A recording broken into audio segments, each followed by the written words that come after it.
Сәлеметсіздер ме? 3-ші сыныптың ақыты пәні бойынша жаңартылған оқу бағдарламасын қарастырамыз.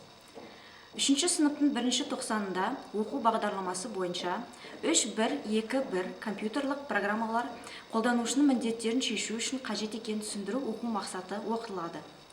3-ші сынып негізінде берілген оқу мақсаты өзінің маңыздылығына қарап бірнеше рет қайталанады. 1-ші тоқсанда компьютер құрылғылары тақырыбында негізгі оқу мақсаты болып келеді. Бұл сабақта компьютерлік программалардың жұмысы туралы жалпылама түсінік беріледі. Программалық жабдықпен танысу кезінде мәтіндік, графикалық редакторлар және тағы басқалары қарастырылады. Бұл сабақта оқу мақсаты нақтыланады. 1-ші тоқсанның басында оқушылар төмендегі ақпараттарды білуі керек. Біріншіден, компьютер жұмыс істеу үшін программа қажет. Екіншіден, программа компьютер әрекеттерін басқарады. Үшіншіден, адам программаларды қолдану арқылы компьютерді басқара алады. Төртіншіден, программаның белгісі бойынша оның атқаратын қызметін білуге болады. Және ең соңғы, нақты бір программалық жабдықтың мақсатын бұл программалық жабдықты оқу барысында таниды. Оқушылар жұмыс істерінің құрылымын қарайды, немесе басты мәзірді ашады. Мұғалім оқушылармен келесі сұрақтарды қарастырады.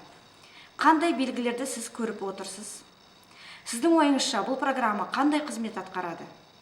Және тағы басқа сұрақтар қойылады. Мұғалімнің атқаратын іс-әрекеті. Оқушылар тани алатын және сәйкес программалардың атқаратын қызметін анықтай алатын белгілерді көрсетеді. Мысалы, мәтіндік редактор, графикалық редактор, калькулятор, скайп, суреттерді көрсететін программалар және тағы басқалары.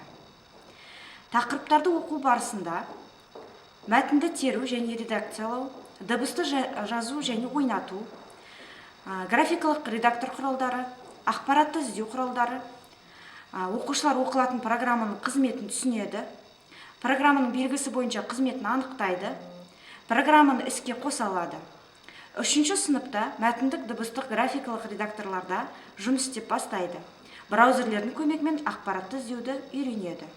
Назарларыңызға рахмет.